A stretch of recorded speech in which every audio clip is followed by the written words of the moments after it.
Salam alaikum Azul, bonsoir. Est-ce qu'une seule personne en Algérie, une seule, ne sait pas que les élections dans ce pays ont toujours été truquées? Et quand je dis truquées, je reste très modéré. En fait, je devrais parler de fraude systémique, de fraude méthodique, de fraude pandémique. Sinon, c'est une question que je pose sérieusement. Existe-t-il encore une seule personne dans ce pays qui ignore qu'élections sont synonymes de fraude, de trucage, de bourrage des urnes?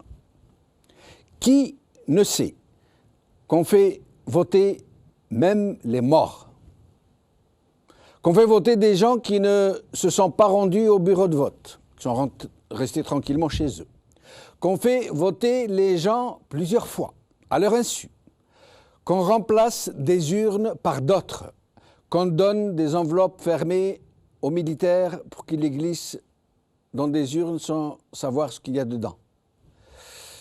Et je passe sur le reste du dispositif scélérat qui est mis en branle à chaque zama élection. Les seules élections qui n'ont pas été truquées dans l'histoire du pays depuis son indépendance ont fini par un bain de sang, parce que le régime n'a pas voulu reconnaître leurs résultats et qu'il les a annulés, tout simplement. Alors, ma question est simple. Pourquoi dans ce cas, puisque plus personne n'ignore que ces élections sont truquées, pourquoi les gens vont-ils voter, sachant qu'il ne sera tenu aucun compte des bulletins qu'ils glissent dans les urnes, puisque les résultats des mêmes élections sont décidés avant même leur tenue? À plus forte raison, pourquoi vont-ils voter, sachant que le régime a besoin de leur présence dans les bureaux de vote pour faire croire aux opinions publiques internationales que le scrutin s'est passé dans des conditions honnêtes? Ne se rendent-ils pas compte, ces gens, qu'ils se font les complices de ceux qui les trompent? Ce sont des questions auxquelles je ne peux pas répondre personnellement, sauf peut-être pour dire que les rares électeurs qui participent encore à ces farces ont des motivations ou d'autres. Du temps de Boumedienne, ils y allaient parce qu'il fallait avoir une carte de vote estampillée du cachet « à voter » pour prétendre à un emploi, à un logement, à un passeport, parfois à la délivrance d'un acte d'état civil. Aujourd'hui, ce n'est plus le cas, mais quelques-uns parmi les électeurs continuent encore de voter par habitude, un pli dans la tête. Nous savons que le nombre des participants à peu près régulier aussi entre les 15 et 20% de l'électorat. Plus qu'il n'en faut pour un régime qui sait se servir des techniques télévisuelles pour faire croire à une forte participation. Reste l'autre versant de la même question. Pourquoi tant de candidats se bousculent-ils autant, certains allant jusqu'à monnayer très cher leur position en tête de liste, quasiment des ventes aux enchères publiques, des meilleures places, sachant que le régime, lorsqu'il distribue les quotas des élus, n'a pas d'autre choix que de tenir compte des positions dans les listes. Là, en l'occurrence, d'une manière générale, les motivations sont trop évidentes pour être précisées, elles n'ont pas besoin d'être précisées. On ne s'investit pas et on ne paye pas des sommes aussi faramineuses pour le simple plaisir de se faire élire, de se faire mousser, encore moins, comme ils disent, pour servir la nation.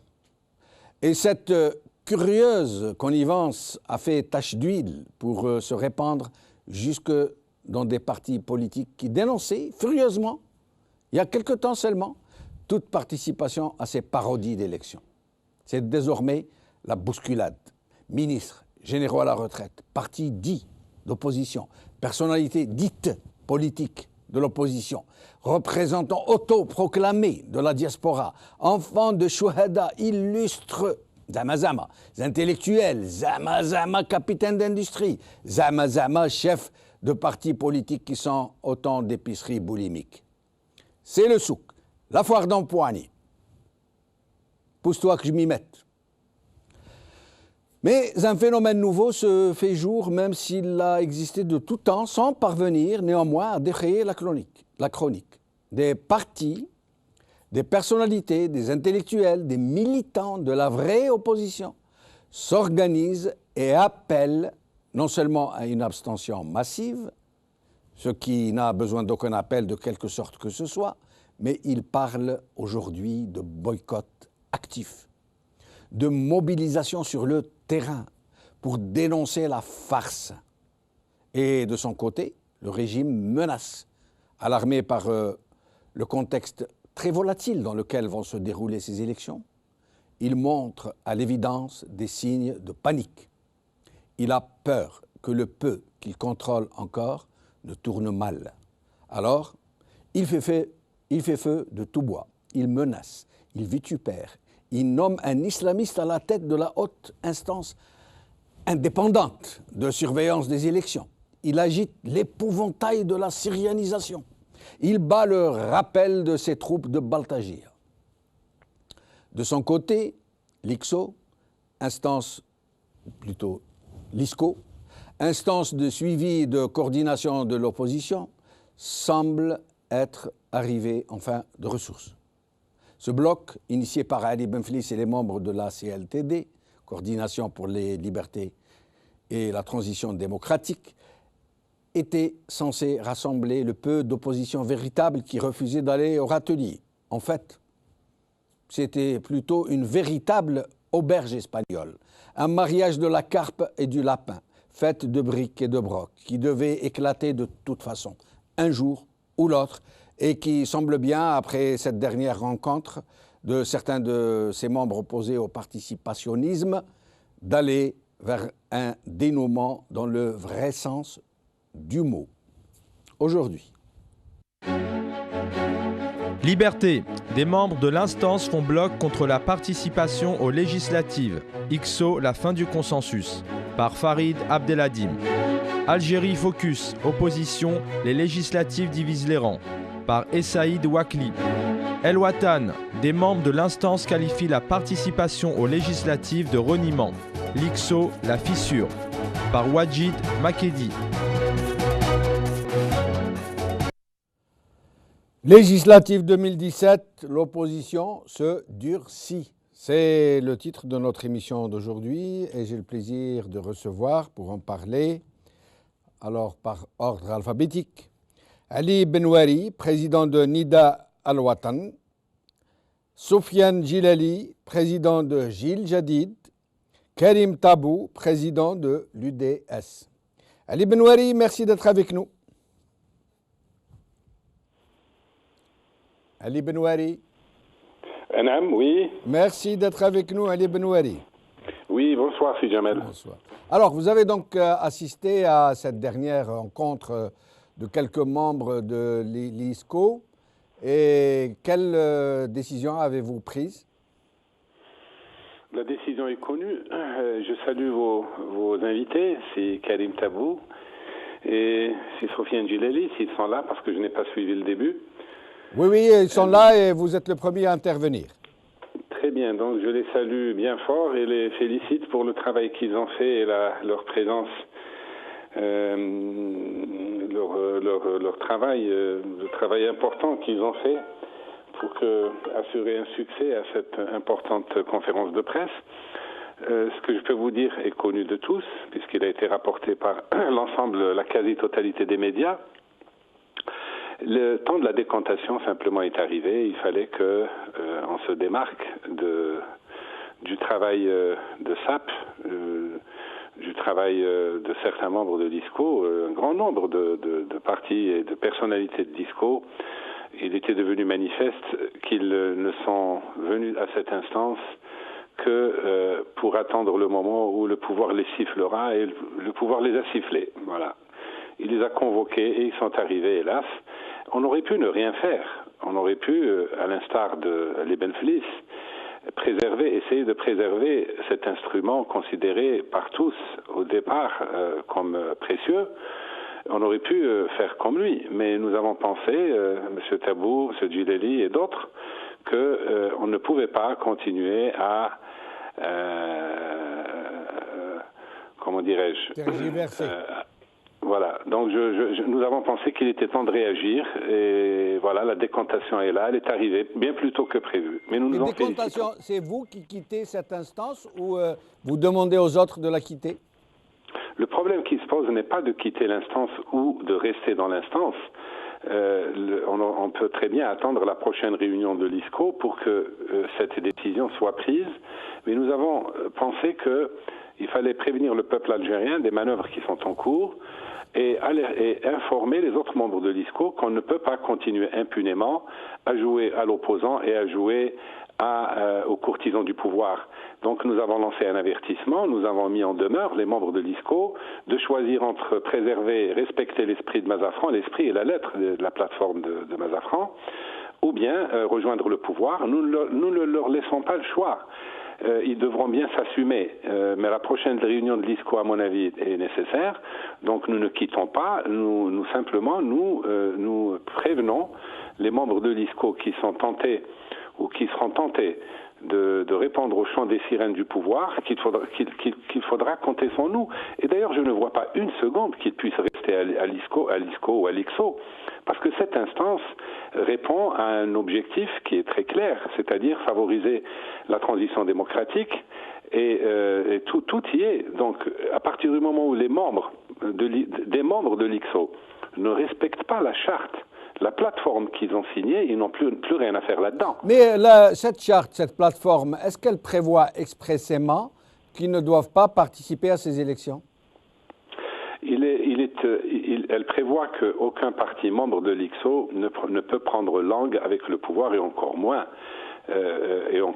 rejoindre les rangs du pouvoir. Parce que ce dont il est question, au-delà de la participation ou non aux élections, qui d'ailleurs n'était pas prévu, c'est complètement contradictoire avec l'esprit des accords de la plateforme de Mazafran, puisque nous n'envisagions de participer aux élections que dans un cadre précis qui a été tracé, et en particulier la mise en place d'une instance indépendante chargée de la préparation, du déroulement, du contrôle et de la validation des résultats. Est-ce que cette instance a été mise en place? Non. Le pouvoir a répondu par le mépris et invite simplement les membres de l'ISCO directement ou indirectement, personnellement ou de manière générale, à le rejoindre. Donc il est clair que ceux qui ont pris la responsabilité d'aller à ces élections, et encore plus ceux qui ont déjà tissé des accords pour participer au prochain gouvernement, n'ont absolument plus rien à faire au sein de cette instance, et je crois que cela a été souligné pendant la conférence de presse. Restez avec nous, Ali Benouari. Soufiane Jilali, merci d'être avec nous.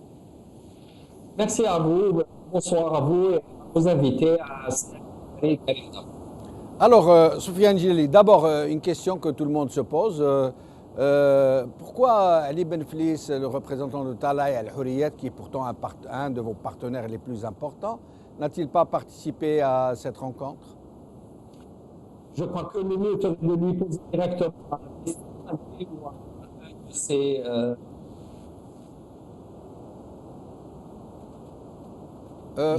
je reviens à vous dans un moment.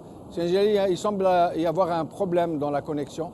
Je reviens à vous dans un moment. Ali Benouari, et nous n'arrivons pas à joindre Karim Tabou. Ah, il est avec nous. Karim Tabou, merci d'être avec nous. Karim Tabou.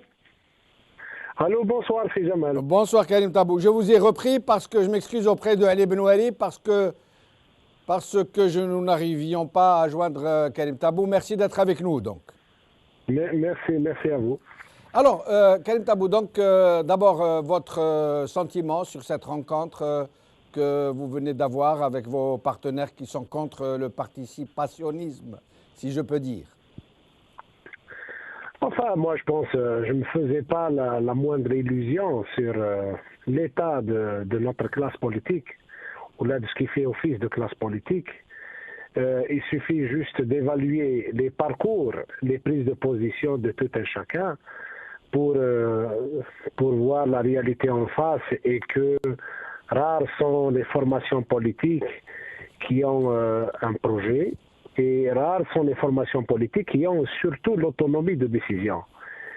assez souvent, les partis politiques, par une espèce de pratique de proximité avec le pouvoir, avec les réseaux du pouvoir, et dès lors que la politique aujourd'hui dans notre pays ne peut s'exercer que dans le cadre institutionnel, et quand ça ne s'exerce pas dans le cadre institutionnel, assez souvent, c'est la primauté des réseaux, la puissance des réseaux sur la sphère du débat, sur la sphère politique. Donc, la majorité des partis politiques, mis à part quelques formations, quelques personnalités qui sont là, qui s'accrochent et qui essayent de faire exister le débat sur une scène complètement réduite. Sinon, rappelons-nous quand même que dans des moments importants de l'histoire de ce pays, il y a eu d'abord des tentatives de dégager des contrats politiques et nous avons une classe politique qui n'est pas émancipée au rang de classe politique qui accepte de passer des contrats. Il y a eu des tentatives par le passé, que ce soit l'accord de Rome qui est passé entre Ben Bella et Ahmed, ou l'accord de Saint-Égidio, la plateforme de Rome qui a été passé en 1995, ou le retrait des 6 en 99, et puis voilà cette tentative qui finalement a bien mis en lumière les limites d'une classe politique, les limites d'une pratique politique qui est là, et je pense que l'avenir c'est une expérience positive dès lors que les contrats futurs devront être passés sur des bases encore plus solides et plus exigeantes. Mais Karim Tabou, expliquez-nous une chose que nous ne parvenons pas à comprendre. Le simple bon sens populaire. Tout le monde sait que ces élections sont truquées à l'avance. Tout le monde sait qu'il n'y a aucune possibilité pour que le RND et le FLN, à eux seuls, puissent avoir la majorité, à environ 60%.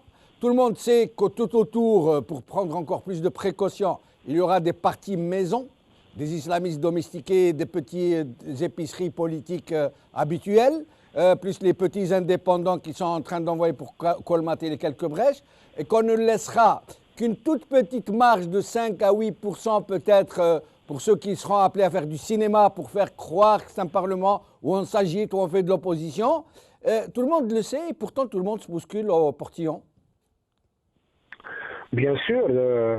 D'abord, c'est un aboutissement, c'est une logique qui a abouti à ça depuis des années. Et je pense que c'est positif d'une certaine manière. Il y a deux consensus de dégager sur la scène politique nationale. Il y a un consensus populaire contre les élections. On l'entend partout, dans les cafés, dans les mosquées, dans les lieux publics. Les Algériens sont complètement désintéressés, voire ils sont, j'allais dire, en colère de voir ces pratiques-là et puis cette course effrénée vers les postes, vers les sièges, etc. Il y a un deuxième consensus, mais qui est positif pour l'avenir du pays. C'est le consensus d'une fausse classe politique, d'une fausse représentation politique, qui finalement a choisi d'opter pour les ancrages institutionnels que les ancrages populaires. Vous avez une classe politique aujourd'hui qui se mesure d'abord elle-même et vis-à-vis du pouvoir par sa capacité à gagner des espaces ou à s'octroyer des espaces. Vous savez, il ne faut pas sortir des grandes écoles pour comprendre ce qui s'est passé. Vous avez quel type de parti politique? Une grande majorité des partis qui siègent dans l'IXO sont des partis de la mouvance islamiste. Majoritairement, ils sont les descendants, les dérivés de l'ancienne Nahda de Jabla, ou ils sont les dérivés et les anciens dissidents du Hamas. Ces partis-là, le pouvoir leur a fait un clin d'œil. Ils nomment le président de la commission de la haute instance de surveillance des élections, qui est un ancien cadre de Nahda, qui est un ancien compagnon d'Abdullah Jabla, qui était député de Nahda en 97 à Annaba, et qui est connu dans le milieu islamiste comme étant quelqu'un qui a de bonnes relations avec ces partis-là.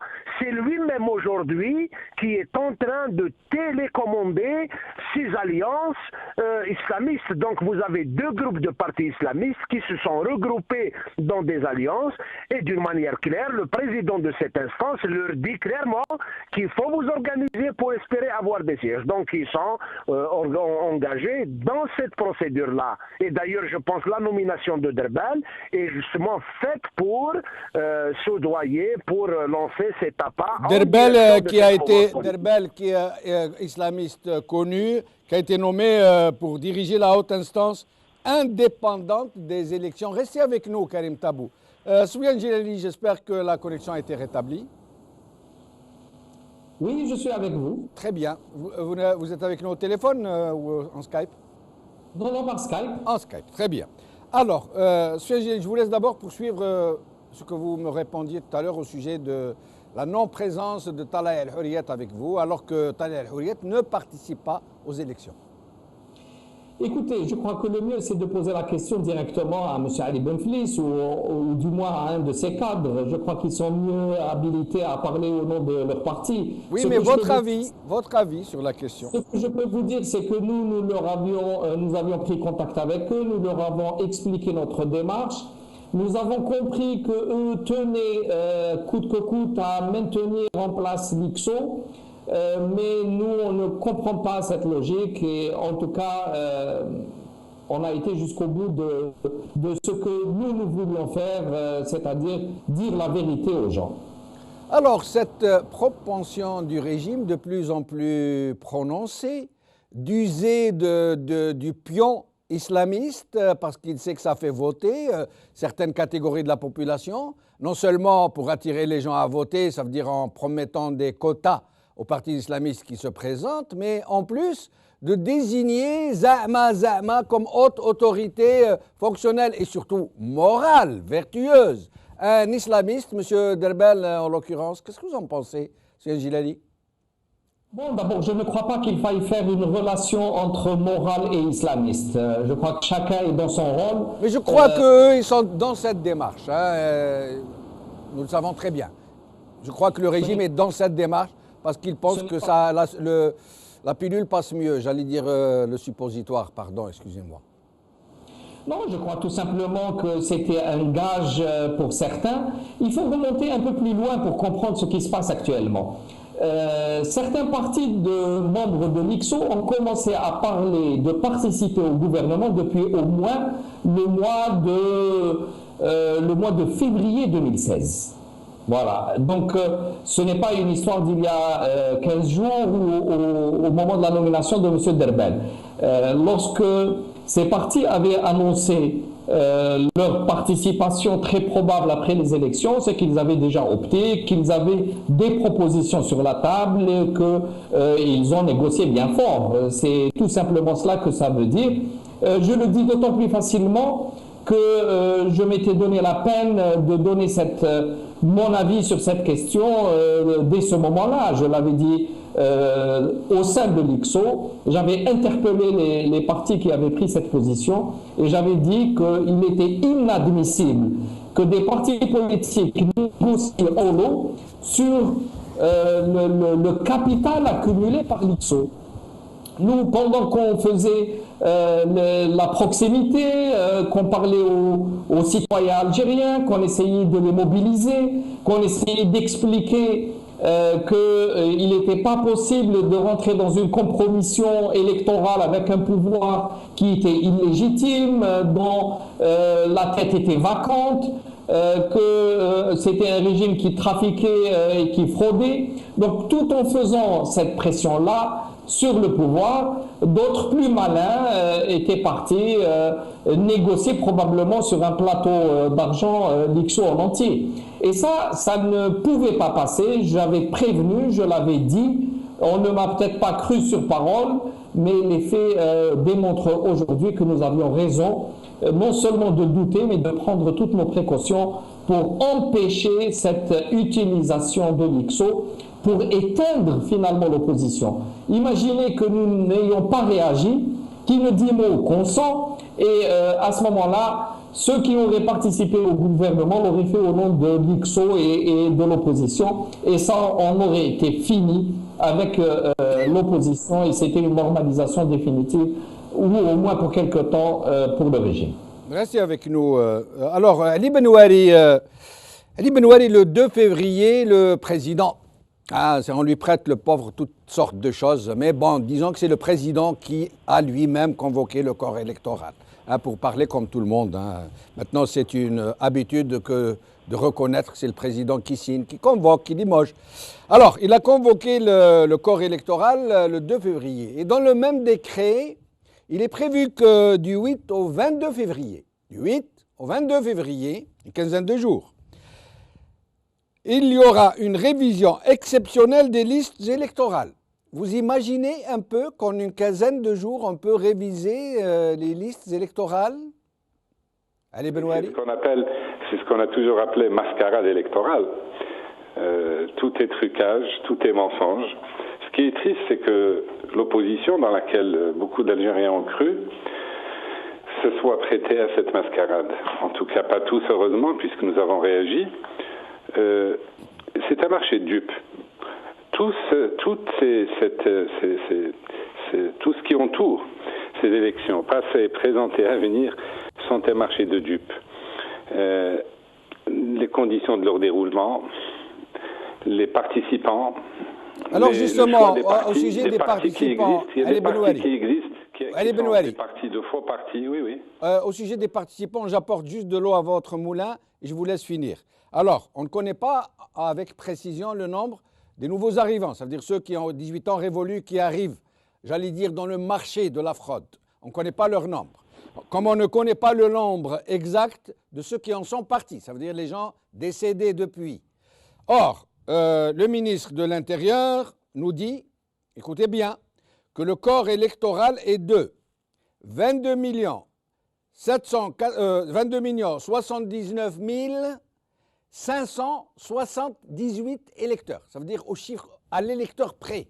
Il nous donne un chiffre absolument ahurissant alors que nous ne savons rien du tout, nous ne savons même pas comment cela a été fait et que du 8 au 22 février, on n'a pas encore vu cette fameuse révision exceptionnelle. Oui, vous posez le problème du fichier électoral, vous posez le problème de l'ensemble des conditions qui entourent les élections.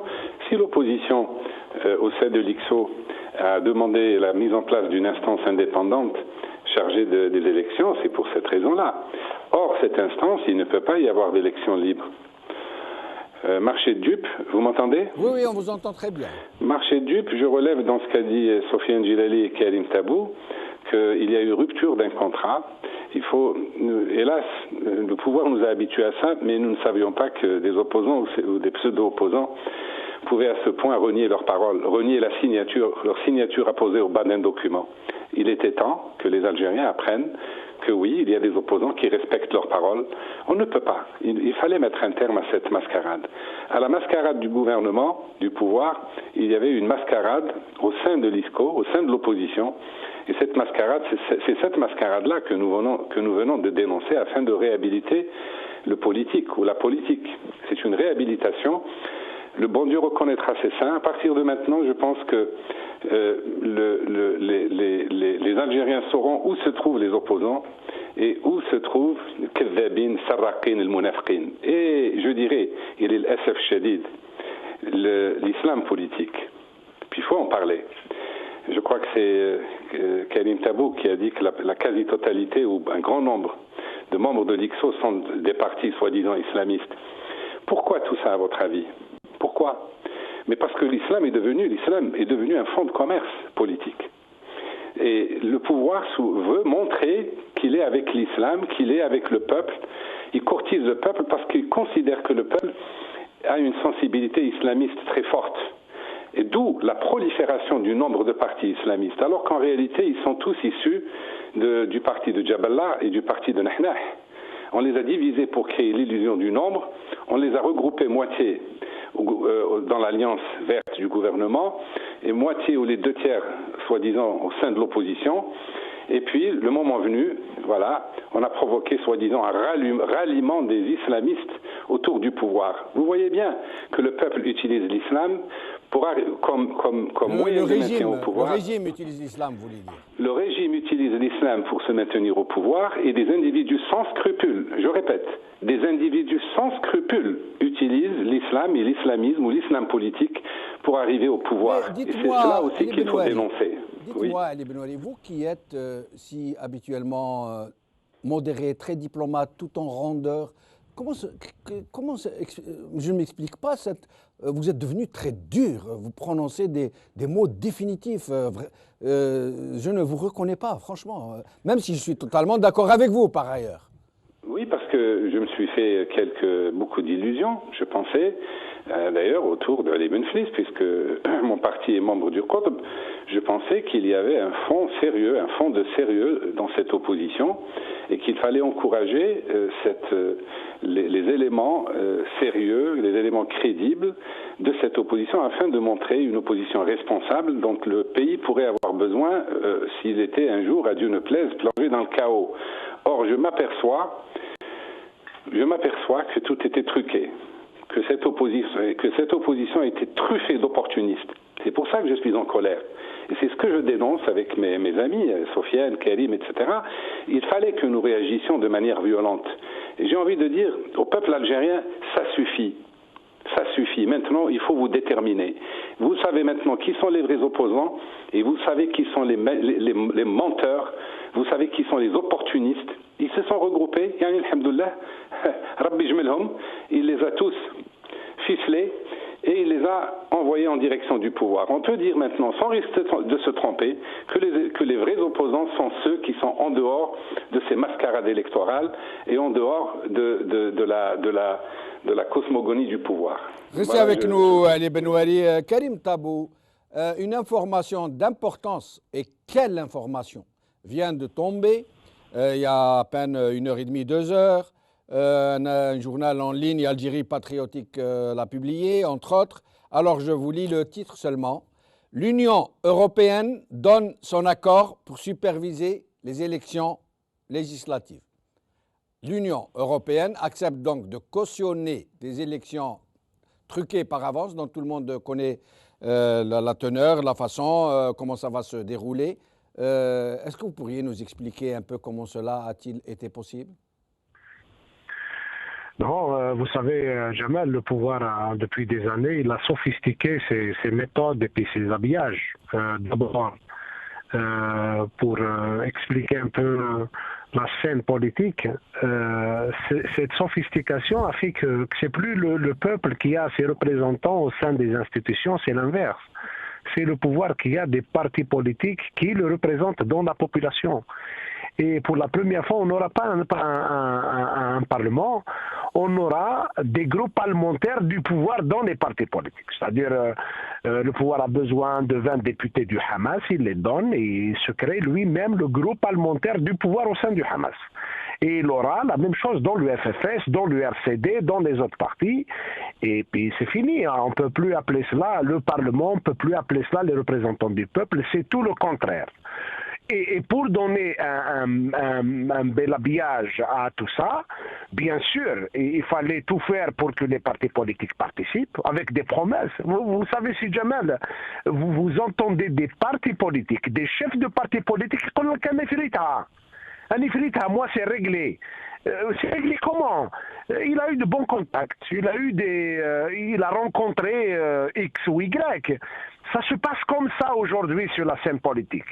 Et d'ailleurs, l'alliance autour de Hamas, on a même lu dans la presse nationale un responsable, un chef de parti, qui dit que tout ça se passe sous les conseils et sous des gens du pouvoir. Donc tout ça est un habillage et inviter l'Union européenne à donner de la légitimité, de la crédibilité à tout cela ne dérange pas le pouvoir, bien au contraire. Ça va tout simplement permettre au pouvoir de montrer à tout le monde que les partis politiques participent, que les islamistes ils sont là, que les démocrates ils sont là, que les laïcs ils sont là, et le mensonge continue. Mais c'est très laborieux. Nous avons besoin. C'est très laborieux, c'est vrai, vous le signalez très justement. un habillage, je crois que le mot convient parfaitement. D'un côté, les islamistes, la haute instance de surveillance un islamiste, l'Union européenne, la démocratie occidentale d'un autre côté, les laïcs, mais c'est incroyable, hein, la légitimité historique, révolutionnaire du FLN. C'est un habillage en effet très laborieux, Karim Tabou. Sauf que c'est Jamal, il y a quand même une chose qu'il faut bien expliquer, je pense qu'ils le savent bien, les Algériens. Dans 3 mois, nous allons nous retrouver avec le même gouvernement, avec le même pouvoir, avec les mêmes mesures, avec finalement, le pouvoir n'a fait que bouger tout le monde pour que tout reste en place, pour que tout ne bouge pas. Il faut vraiment reconnaître au président de la République d'avoir réussi pendant ces années à défier les règles de la politique, à défier les normes de la politique, à changer le sens de la politique dans ce pays. Et l'aboutissement est que maintenant, les partis politiques, vous avez des partis politiques qui signent un contrat qui demande l'application de l'article 88, qui signe sur un document qu'on est en situation de vacances du président, du poste de président, et qui demande une élection présidentielle anticipée. Le lendemain, les mêmes partis, vous les trouvez participer aux élections et partir dans le sens du pouvoir. Donc, c'est vraiment le défi, c'est le coup d'État contre la science politique. Restez avec nous, Karim Tabou. Sofiane Gilali. Alors, donc, cette info qui est tombée tout à l'heure de l'Union européenne qui accepte, alors je vous lis le premier paragraphe. La haute représentante et vice-présidente de l'Union européenne, Federica Mogherini, a remis une réponse favorable à la lettre d'invitation du ministre des Affaires étrangères, Ramtan Lamamra, pour le suivi des élections législatives du 4 mai 2017 en Algérie. L'Union européenne s'est dite prête à déployer une mission d'expertise électorale, etc. Est-ce que l'Union européenne aura les moyens, puisqu'elle va prêter sa caution à ce régime, est-ce qu'elle aura vraiment les moyens de contrôler ces élections et d'assurer qu'elles se sont déroulées dans la transparence ? Non, clairement, non, elle n'a pas les moyens. Je rappelle simplement qu'en 2014, autant l'Union européenne que les États-Unis avaient décliné l'invitation pour venir contrôler, entre guillemets, les élections présidentielles. Et ils avaient avancé des arguments, entre autres qu'en 2012, ils avaient rédigé un rapport demandant à peu près 23 points précis où les autorités algériennes auraient dû changer de règles du jeu. Entre autres, la réactualisation du fichier électoral, sa mise à disposition pour les partis politiques, un certain nombre de contrôles sur le processus le processus de validation des bulletins de vote, etc. Or, on a eu l'occasion de rencontrer les représentants de l'Union européenne en 2014, en 2015. C'était à leur invitation, ils avaient invité la CLTD. Et le représentant, le chef de la délégation qui était là, avait clairement annoncé que le gouvernement algérien avait refusé de se mettre aux normes européennes et qu'il n'était pas possible pour eux de contrôler les élections en Algérie. Et alors, qu'est-ce qui a changé? Pourquoi ils acceptent cette fois-ci? Quel est l'intérêt de l'Europe d'accepter de couvrir une fraude électorale massive comme cela a toujours été le cas en Algérie? Je pense que ce n'est pas l'intérêt des 27 pays qui forment l'Union européenne maintenant, mais très probablement de 1 ou 2 ou 3 partenaires maximum qui ont un intérêt direct avec le maintien du régime algérien et qui auront influencé l'Union européenne pour donner un peu le quitus. Donc c'est vraiment, ça se ferait avec... Sofiane Gilali, façon de dire, il y a un pays donc, européen qui a des intérêts très poussés avec l'Algérie, qui arrive là à l'Union européenne et dit écoutez, faites-le pour moi, acceptez, ça va me rendre service, quoi. Absolument, oui. C'est exactement ça. Génial. Oui.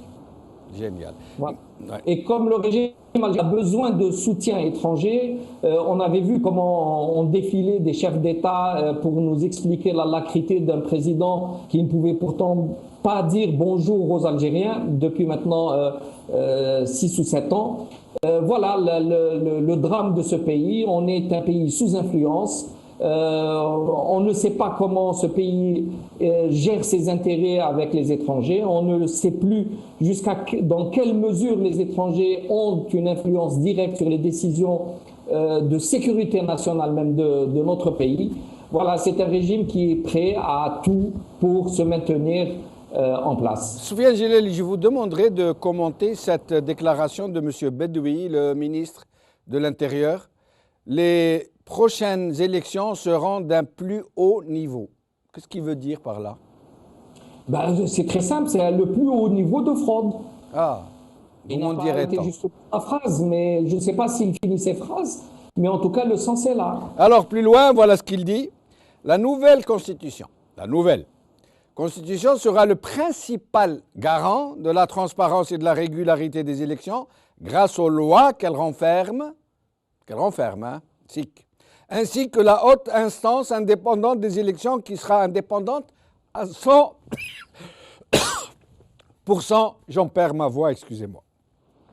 Oui, elle est indépendante à 100% du peuple algérien, elle ne rend pas compte au peuple. C'est une commission qui a été désignée à 100% par le pouvoir, par un ministre FLN, qui est ministre de la Justice, par un Premier ministre qui est FLN aussi, et par un président qui est FLN d'abord. Il est président d'un parti, puisque ce n'est pas le président des Algériens, c'est le président du FLN.